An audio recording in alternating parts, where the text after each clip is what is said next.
নমস্কার বন্ধুরা, WB good নিউজে সকলকে জানাই স্বাগতম। লোকসভা 2024 আজকের লোকসভা কেন্দ্র বারাণসী লোকসভা কেন্দ্রটি খুব একটি গুরুত্বপূর্ণ লোকসভা কেন্দ্র। 2024 সালে বারাণসী লোকসভা কেন্দ্রে হাড্ডাহাড্ডি লড়াই হতে চলেছে। এই লোকসভা কেন্দ্রে নরেন্দ্র মোদী সংসদ হয়ে প্রধানমন্ত্রী হন এই আসন থেকে। 2024 সালে বারাণসী লোকসভা আসনটিতে হাড্ডাহাড্ডি লড়াই হতে চলেছে। 2024 সালে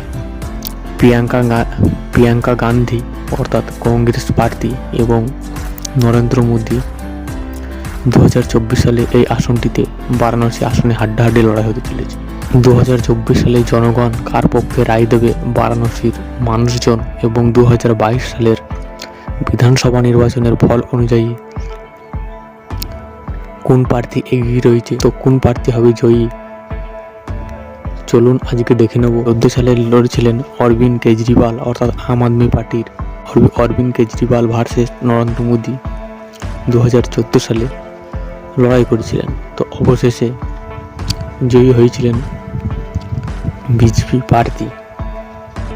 2014 সালের রেজাল্টটা যদি আমরা দেখে নিই, বিজেপি প্রার্থী নরেন্দ্র মোদী 2014 সালে 5,81,022টি ভোট পেয়েছিলেন এবং 56.37%, এবং প্লাসের চিহ্ন দেখুন 25% ভোট ইনক্রিজ করেছিল 2014 সালে আম আদমি পার্টি অর্থাৎ অরবিন্দ কেজরিওয়াল।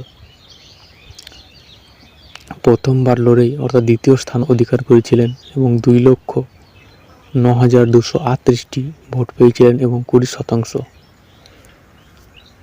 কংগ্রেস প্রার্থী অজয় রায় পেয়েছিলেন 75,614টি ভোট এবং 7.34%, এবং -2% মাইনাস খেয়েছিলেন। বিএসপি প্রার্থী অর্থাৎ 22% ভোট হারিয়েছিল 2014 সালে এবং দাঁড়িয়েছিল 5.88%, এবং 60,000 ভোট পেয়েছিলেন বিএসপি প্রার্থী। সমাজবাদী পার্টির প্রার্থী পেয়েছিলেন 45,291টি ভোট এবং 4.39%, 14.22% ভোট হারিয়েছিলেন সমাজবাদী পার্টির প্রার্থী। সে প্রার্থী 2014 সালে নতুনভাবে দাঁড়িয়ে 2,674টি ভোট পেয়েছিলেন তৃণমূল কংগ্রেস অর্থাৎ বারাণসী আসন থেকে। রেজাল্টটি যদি আমরা দেখে নিই, 2019 সালে বিজেপি প্রার্থী নরেন্দ্র মোদী ভোট পেয়েছিলেন 6,74,664টি এবং 63.62%, এবং 7% প্লাস খেয়েছিলেন। এসপি অর্থাৎ সমাজবাদী পার্টি 1,95,159টি ভোট পেয়েছিলেন এবং 14% ভোট ইনক্রিজ করেছিলেন। অজয় রায় অর্থাৎ কংগ্রেস প্রার্থী পেয়েছিলেন 1,52,548টি ভোট এবং 14% ভোট এবং 7% ভোট ইনক্রিজ করেছিলেন, এবং নোটায় পড়েছিল আপনাদের 4,337টি ভোট এবং 0.38%। তো আসন থেকে জয়লাভ করেছিলেন বিজেপি প্রার্থী। তো এছাড়া আমরা যদি টোটালে অর্থাৎ এই লোকসভা কেন্দ্রের রেজাল্টটি দেখে নিই, 1966 সালে জয় পেয়েছিলেন নির্দল প্রার্থী, 1971 জয় পেয়েছিলেন কংগ্রেস প্রার্থী, 1977 পেয়েছিলেন নির্দল প্রার্থী।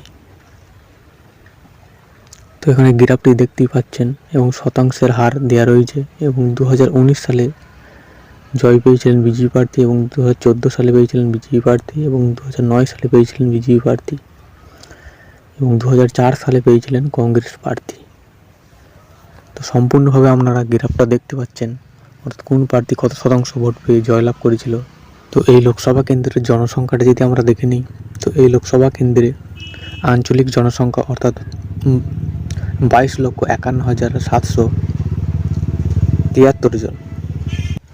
শহর অঞ্চলের মানুষ বসবাস করে 65%, গ্রামীণ অঞ্চলের মানুষ বসবাস করে 34%, তপশিলি জাতির মানুষ রয়েছে 10% এবং তপশিলি উপজাতির রয়েছে 0.74%। তো এবার আমরা দেখে নেব 2022 সালের বিধানসভা নির্বাচনের ফল, অর্থাৎ বারাণসী লোকসভা কেন্দ্রে অর্থাৎ 5টি বিধানসভা আসন রয়েছে। বিধানসভা কেন্দ্র বারাণসী উত্তর। বারাণসী উত্তর আসনে জয় পেয়েছিল বিজেপি প্রার্থী এবং যে জয়ের মার্জিনটি 50.88% পেয়েছিলেন, সেখানে সমাজবাদী পার্টির এসপি 45% পেয়েছিলেন এবং কংগ্রেস প্রার্থী পেয়েছিলেন 1.11%। সাভাপুরি, তো এই আসন থেকে সমাজবাদী পার্টি পেয়েছিলেন 37% ভোট, বিএসপি পেয়েছিলেন 10% ভোট এবং বিজেপি পেয়েছিলেন 47% ভোট। তো এই আসনটিতে কিন্তু তিনমুখী লড়াই হয়েছিল। পরবর্তী আসন বারাণসী নর্থ। তো এই আসন থেকে বিজেপি প্রার্থী পেয়েছিলেন 54% ভোট, এসপি সমাজবাদী পার্টি পেয়েছিল 38% ভোট, বিএসপি পেয়েছিল 4% ভোট।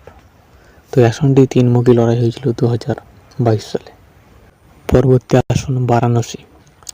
তো এই আসন থেকে 60% ভোট পেয়েছিলেন বিজেপি প্রার্থী, এসপি পেয়েছিলেন 25%, আইএনসি কংগ্রেস পেয়েছিল 9%। তো এই আসনটি জয় পেয়েছিল বিজেপি।